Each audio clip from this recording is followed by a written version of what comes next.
É uma satisfação, mais uma vez, ocupar essa tribuna para fazer, dentro das nossas parcas possibilidades, uma reflexão a respeito do 5º capítulo da 3ª obra da codificação kardeciana, o Evangelho segundo o Espiritismo.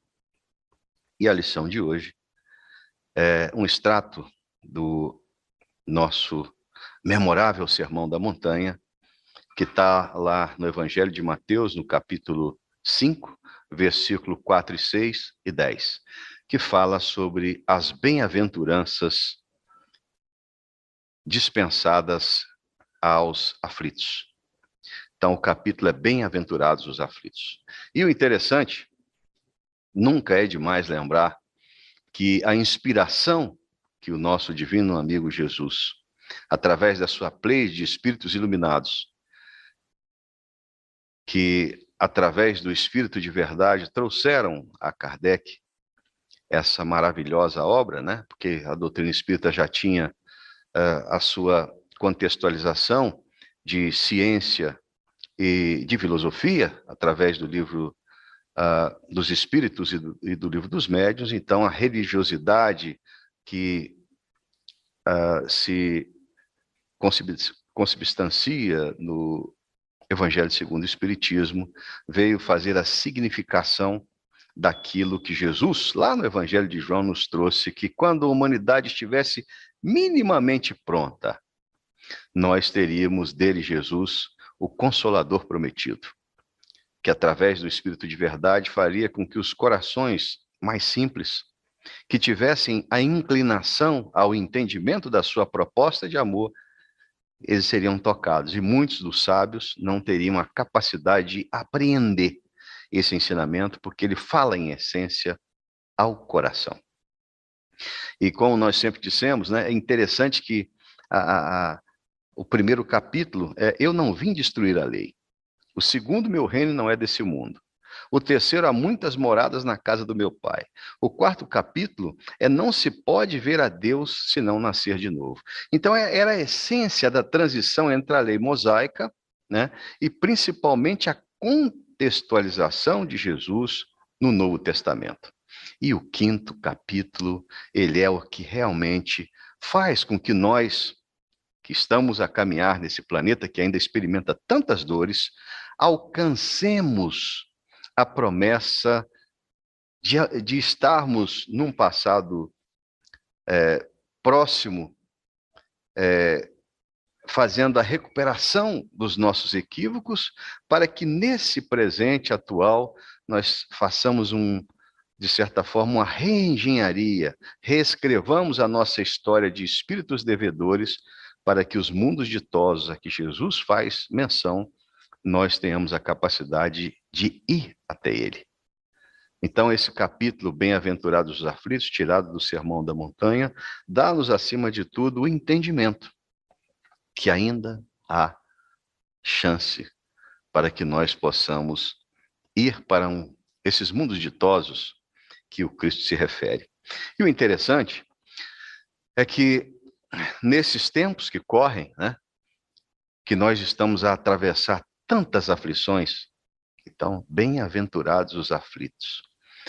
E esquecendo, né, graças a Deus, de quem nós somos, né, esses espíritos eternos que estão, mais uma vez, numa vivência humana, experimentando a vivência humana, e basicamente fazendo a contextualização de que, se nós atentamos contra essa lei, agora é hora de reparar. Mas e esses sofrimentos? Esse é o principal ponto de reflexão que nós vamos fazer hoje. Esse capítulo é bem extenso, né? Mas eu acho que o ponto, ele tem sobre o bem e o mal, mas nós vamos fazer um ponto da instrução dos espíritos, uma alusão à instrução dos espíritos desse capítulo, onde o espírito Lacordaire, ele ditou ao codificador, lá em Harvard, no ano de 1863, uma página dita Bem e Mal Sofrer. Como é um extrato pequeno, eu vou me permitir ler para reavivar a nossa memória. E assim diz a instrução de Lacordaire. bem e mal sofrer. Quando Cristo disse, bem-aventurados os aflitos, que deles é o reino dos céus, não se referia àqueles que sofrem em geral, porque todos aqueles que estão neste mundo sofrem, estejam sobre o trono ou sobre a palha. Mas poucos sofrem bem. Poucos compreendem que somente as provas bem suportadas podem conduzi-los ao reino de Deus. O desencorajamento é uma falta. Deus vos recusa consolações porque vos falta coragem. A prece é um sustentáculo para a alma, porém, ela não basta. É preciso que esteja apoiada sobre uma fé viva na bondade de Deus. Frequentemente, ele vos disse que não colocava fardos pesados em ombros fracos. O fardo é proporcional às forças. Como a recompensa será proporcional à resignação e à coragem, maior será a recompensa. Quanto à aflição, não seja penosa, mas essa recompensa é preciso merecê-la. E é por isso que a vida está cheia de tribulações. O militar que não é enviado ao campo de batalha não fica contente, porque o repouso na retaguarda, no acampamento, não lhe proporciona promoção. Sede, pois, como militar, e não desejais um repouso em que vosso corpo se enfraqueceria e a vossa alma se entorpeceria. Ficai satisfeito quando Deus vos envia a luta. Essa luta não é o fogo da batalha, mas as amarguras da vida, onde é preciso algumas vezes mais coragem do que um combate sangrento. Porque aquele que ficaria firme diante do inimigo se dobrará sob o constrangimento de uma pena moral. O homem não é recompensado por essa espécie de coragem, mas Deus deu-lhe e reserva a ele louros e um lugar glorioso se suportar essas tribulações. Quando vos atinge um motivo de inquietação ou de contrariedade, esforçai-vos por superá-lo. E quando chegardes a dominar os ímpetos da impaciência, da cólera ou do desespero, dizei-vos com satisfação: eu fui o mais forte. Bem-aventurados os aflitos pode, pois, ser traduzido assim: bem-aventurados aqueles que têm oportunidade de provarem a sua fé, sua firmeza, sua perseverança e sua submissão à vontade de Deus, porque terão em cêntuplo a alegria que lhes falta na terra, e depois do trabalho virá o repouso. O entendimento do Sermão da Montanha, por mais que nós queiramos, ele nos dá uma série de possibilidades, que se nós não tivermos a capacidade de fazer essa leitura, desprovidos das nossas inferioridades e vendo a real proposta que o Cristo nos trouxe. Recordamos que um dos luminares, baluartes da doutrina espírita em terras brasileiras,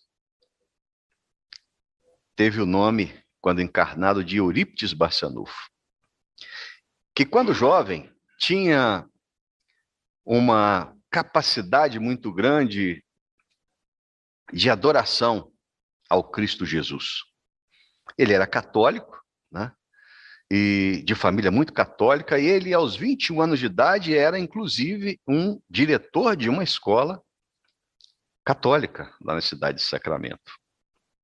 E ele, porque naquela época não poderiam os leigos terem a Bíblia Sagrada, mas ele chegava a assistir ao ofício, à missa, com apontamentos, e todos os sermões que os padres passavam, ele colocava aquelas lições para uma reflexão futura.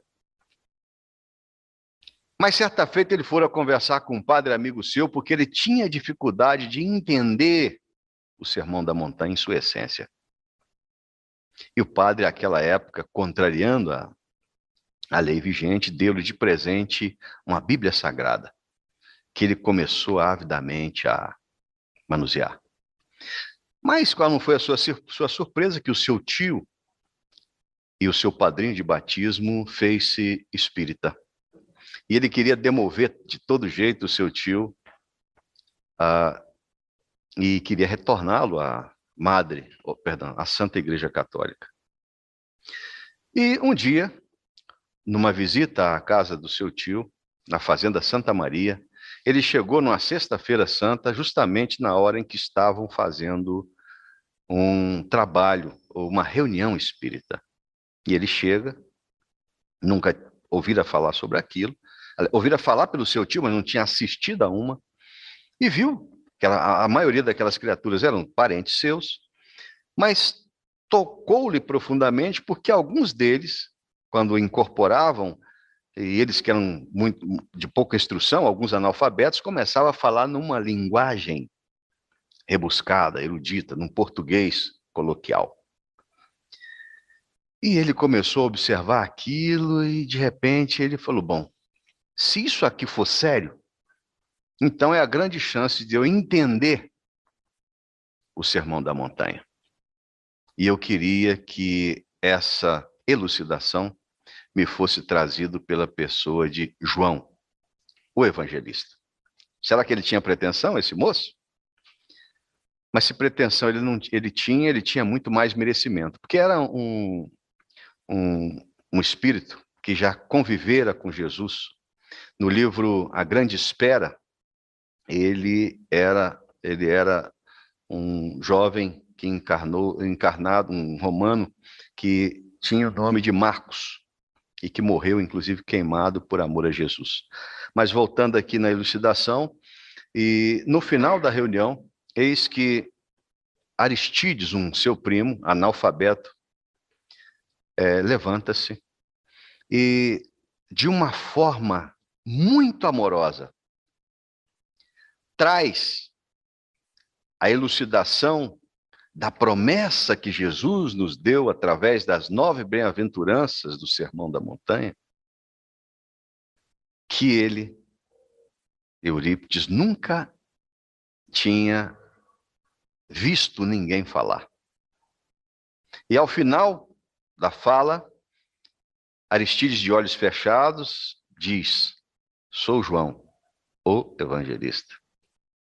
E Eurípides foi, sem sombra de dúvida, nós, o Centro Espírita Sebastião Marte, somos fruto desse trabalho começado no Pontal do Triângulo Mineiro, que foi para Goiás, e lá no Irradiação veio aqui para Brasília e fixou aqui no Planalto Central essa bandeira dessa bendita doutrina espírita. Mais uma vez elucidado isso, vamos entrar agora então nesse texto que Lacordaire dá a sua visão crítica sobre o bem e o mal sofrer. Porque não tenhamos dúvida, nós ainda somos espíritos que carregamos uma grande soma de imperfeições. E a bondade e a misericórdia divina fez com que nós tivéssemos em mais uma oportunidade de, ocupando a veste carnal, sofrermos as agruras que nós mesmos provocamos num passado recente. Muitos de nós já estamos a experimentar as próprias desditas provocadas nessa encarnação. Mas, as mais das vezes, o que nós estamos a sofrer, na nossa visão, porque a palavra bem não seria bem sofrer, né? Nós fazemos aqui egoisticamente essa alusão, mas a palavra correta seria reparar. Porque o interessante é que a partir do momento em que nós conseguimos o livre-arbítrio e que fizemos uma escolha diversa para o caminho do mal, todas as vezes que nós atentamos contra essa matriz benéfica, que é o amor pregado por Jesus, trazida direto de Deus, nós temos a necessidade de reparar. E o interessante que não é o nosso Pai Celestial que sentencia-nos, até porque Deus é a fonte maior de bondade e misericórdia, que sentencia-nos ao cumprimento da pena. É a nossa consciência que nos cobra. Nós recomendamos muito uma obra, a terceira obra da coleção A Vida no Plano Espiritual, do nosso amigo André Luiz, mais um livro da Lavra Mediúnica do nosso Chico, o livro Missionários da Luz, ele fala sobre o processo reencarnatório. E para quem quiser entender um pouquinho, nosso lado é uma pincelada, mas Missionários da Luz fala sobre a reencarnação de Segismundo, que a gente entende que exatamente o quilate que nós estamos a experimentar é exatamente aquele que nós ainda somos devedores e temos a necessidade da reparação. Mas tem mais que isso. Lacordaire fala também que o nosso Pai Celestial não coloca fardos pesados em ombros frágeis. Mas quem nunca? No momento de irritação, ali, naquele bendito local que a providência nos coloca, com as pessoas que nós temos necessidade de reajustarmos. Na figura de uma mãe, de um pai, de um filho, de um esposo, de uma sogra, de um colaborador, de um colega de trabalho. Repare, é tudo uma construção. E esse fardo que nós hoje estamos dizendo que estamos a carregar, nada mais é do que o fruto dos nossos equívocos nas encarnações pretéritas. E é isso que no Sermão da Montanha, o Cristo queria que nós tivéssemos o entendimento. Então, essas aflições que nos chegam, na realidade, elas vêm testar a nossa fé. Porque quantos de nós achamos que temos muito? Olha, mas para mim é mais difícil. Não. E quando a gente entende que todos nós que estamos com o nosso livre-arbítrio aqui, hoje, nós escolhemos exatamente a carga que estamos a atravessar. E vou dizer mais. Não fosse a bondade dos nossos espíritos mentores, nossos anjos guardiões, que muitos deles falam, olha, você não aguenta isso tudo. Não, eu quero, eu dou conta, fica tranquilo. Rapaz, é muito bom. Não, me dá. Olha, talvez fosse importante você esperar um pouquinho, porque esse que você vai ter que receber como filho, olha só, vocês têm um problema muito sério, e talvez você tivesse, não, eu quero agora. E quando chega aqui, quantos não são aqueles que desertam, deixa com que seus filhos entrem por caminhos desditosos, ou então se transformam em verdadeiros inimigos em mais uma oportunidade.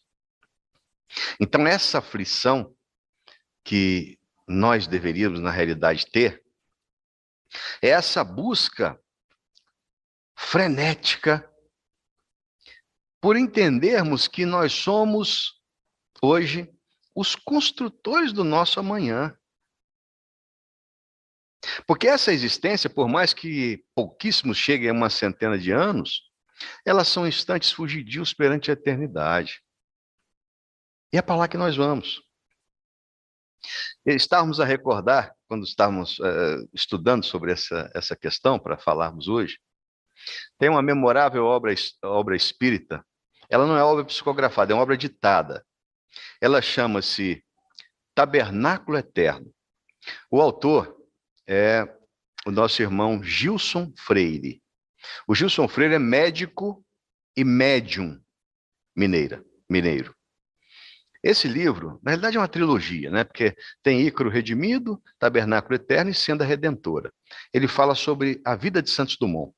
E por que esse segundo livro, Tabernáculo Eterno, é interessante? É o maior tratado de psicologia que eu já li. Eu nunca estudei psicologia, mas aprendi demais com esse livro. Porque ele fala, acima de tudo, na apreensão do Santos Dumont, ele vê o tanto que ele poderia ter sido bom. E eu estou citando esse livro porque é exatamente esse o sentimento que muitos de nós, e principalmente nós que já temos o conhecimento da doutrina espírita, somos impelidos quando chegamos no espiritual a falar. Porque muitos vão falar, se eu soubesse, né? Temos aqui nos nossos trabalhos mediúnicos uma série de espíritos que vêm que não têm consciência da sua morte. Porque nem ouviram falar da doutrina, mas achavam que a vida terminou, alguns pensavam que era ficar deitado até o juízo final, para ser julgado, né? Outros pensavam que não teria possibilidade de mais nada, morreu, vira ao pó, volta ao pó e deu. Mas não é essa a compreensão, é justamente o contrário, né? Então, essa dificuldade da gente entender sobre esse tal de sofrimento, dessa reparação, é que alguns dizem aflição, e que o Cristo se referia carinhosamente, porque vejam bem, se existem muitas moradas na casa do Pai, em sã consciência, nós hoje temos condições de ir para uma morada sublime? No Dizer da Espiritualidade, no ano de 2036, nós já estaremos dentro do planeta de regeneração. Mas as criaturas que não tiverem ainda percepção no bem, e acima de tudo, o exercício desse bem, e fica fácil de saber que bem é esse, né? Porque é exatamente a mensagem que Jesus traz através do Novo Testamento. É buscar o exercício diário dos ensinamentos que Jesus nos traz. Porque, por mais que nós achamos que estamos preparados, o desencarne é sempre uma novidade que nós já experimentamos muitas vezes, mas pouquíssimos estão preparados. O meu pai deve estar me ouvindo lá nas Minas Gerais, o seu Aguinaldo. Certa feita eu falei para ele sobre a morte. Ele, não, vamos, outro assunto, outro assunto, né? Quer dizer, todo mundo quer ir para o céu, mas desencarnar são poucos que querem, né? Mas por que esse medo? Porque, veja bem, esses infortúnios, né, que nós estamos a experimentar, eles nos deixam cada vez mais preocupados. Porque no nosso dia a dia nós somos muito egoístas ainda. E muitos de nós achamos que o nosso tempo aqui vai ser dilatado. Tipo assim, eterno. Mas todos nós estamos com a passagem no bolso. E daqui a pouco a divindade nos chama. E o mais interessante, nós temos conhecimento disso, mas ainda não nos assumimos como seres que devem e que têm urgentes necessidades de reajustes. Porque já pensaram, quando nos for feita essa seguinte pergunta: o que fizestes com as oportunidades que o Pai Celestial lhes concedeu?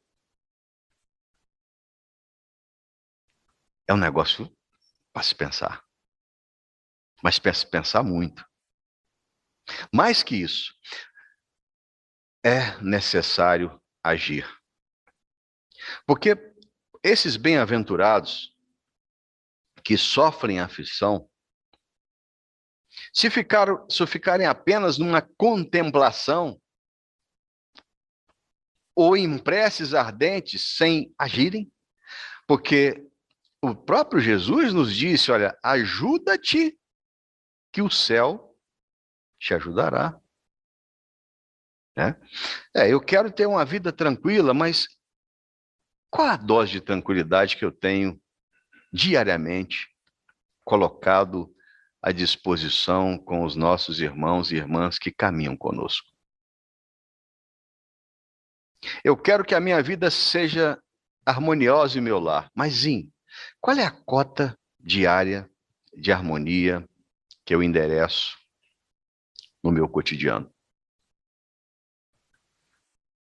Eu quero que o meu local de trabalho seja um local de muita tranquilidade, mas quão tranquilo eu tenho sido, quão prestativo eu tenho sido, quão colaborativo eu tenho sido para que a minha parcela seja somada de todos para que nós consigamos esse nosso desiderato. Porque essa é a forma que nós deveríamos estar preocupados quando o Cristo nos falou que esses aflitos alcançaria o reino dos céus. Porque chega um ponto que nós, egoisticamente, queremos que as pessoas façam exatamente aquilo que nós temos como correto para elas, né?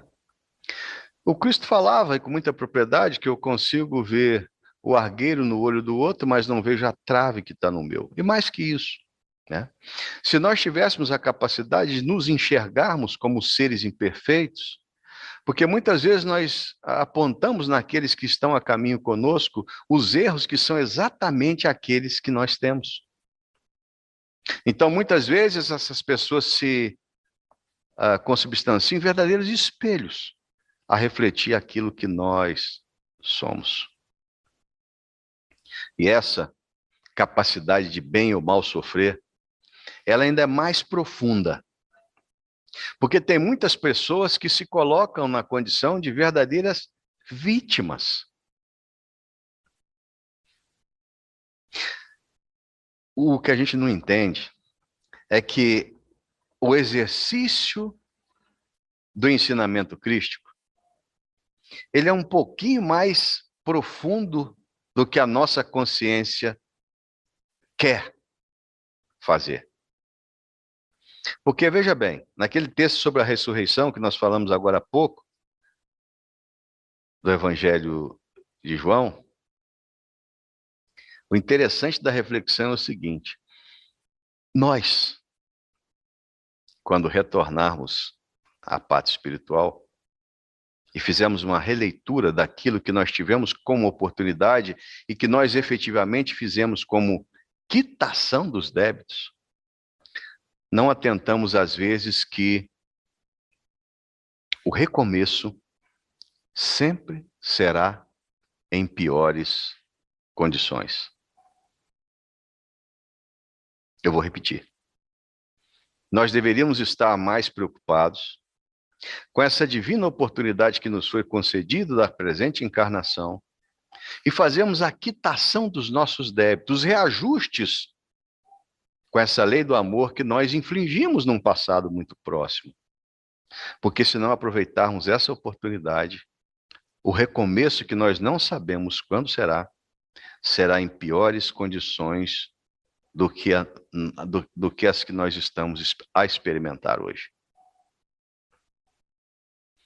Nós tivemos, dias atrás, numa leitura de uma dessas muitas obras das pessoas que fizeram as biografias de Chico Xavier, uma fala intimista que ele falou ao nosso irmão Geraldinho, a respeito da visita dele, Chico Xavier, ao planeta Saturno. Emmanuel disse a ele: olha, Chico, você tem que se preparar porque nós vamos fazer uma viagem de estudos e é necessário que você só tenha alimentação líquida durante 7 dias. Porque o nível gravitacional e essa viagem que nós iremos empreender é necessário que assim seja. E Chico conta que ao chegar nas proximidades do planeta Saturno, aquele que tem os anéis externos, né? Lembram-se? Que tinha uma nave que o tamanho dela era quase do tamanho desse anel de Saturno. Olha só a dimensão, né? Saturno que é muito maior do que a Terra. Então ele viu aquela imagem e quando ele chegou lá, ele falou assim: caramba, mentalmente, como é que eu vou me comunicar com esse ser? Ele é humano? E quando ele chegou dentro da nave, ele viu lá um espírito da esfera crística que tinha a incumbência de fazer a defesa do sistema solar nosso, para que outras inteligências que não fossem, digamos assim, benéficas a nós, as humanidades que aqui habitam no sistema solar, pudessem entrar. E o Chico estranhou porque ele chegou lá, desde o cumprimento inicial, ele teve uma empatia muito grande pela luminosidade que aquele ser tinha. E ele então pensava, e esse pensamento refletia, se tinha uma resposta pensada que ele compreendia perfeitamente. Embora os traços não fossem humanoides, mas era um ser que passava confiança e tranquilidade. E ele perguntou a ele se ele era trabalhava com Jesus. Ele, olha, nós somos espíritos equivalentes e o Cristo planetário de vocês, ele é, ele é governador de 5 planetas. Um na constelação de Sírios, um próximo à Capela, o terceiro é a Terra, o 4 é um planeta que ele disse à época Quiron, e um quinto um planeta em formação. E disse ele lá que esse planeta Quiron era exatamente o planeta que iria acolher a maioria dos seres que seriam exilados e seriam exilados da Terra. Aquele mesmo que o Cristo falou que pranto e ranger de dentes seria um sentimento muito tímido para aquilo que nós iríamos sofrer. Então, a reflexão final que nós deixamos é a seguinte: as naves já estão prontas para nos levar para Quiron, ou nos habilitar a fazer parte dessa terra regenerada que está por vir. Ou mesmo subir a uma morada mais sublimada. Mas isso só não será possível se nós estivermos imersos em toda essa amorosidade que o nosso Mestre Jesus nos dá. Isso significa o seguinte, em síntese: amar o nosso Pai de bondade e misericórdia sobre todas as coisas e ter a capacidade de fazer com que todos os que estão conosco, como os irmãos de caminhada, sejam partidários ou depositários desse mesmo amor. E como temos algum recado, PC? Podemos fazer a prece de encerramento? Bom, aqueles que estiverem nas suas casas, se tiverem com seus copos próximos aí da mesa, nós vamos fazer nesse momento o pedido da fluidificação das águas que estão aqui e que possam então chegar esses mesmos fluidos da saúde, da harmonia e da paz nos vossos lares. Pai nosso que estais nos céus, santificado seja o vosso nome, venha a vós o vosso reino, seja feita a vossa vontade, assim na terra como nos céus. O pão nosso de cada dia nos dai hoje, Senhor. Perdoa as nossas ofensas, assim como nós perdoamos a quem nos tem ofendido. E não nos deixeis cair em entrega às tentações do mundo, mas livra-nos de todos os males. E nós suplicamos isso por sabermos ser seu, todo o poder, toda a glória, para hoje e sempre, que assim seja.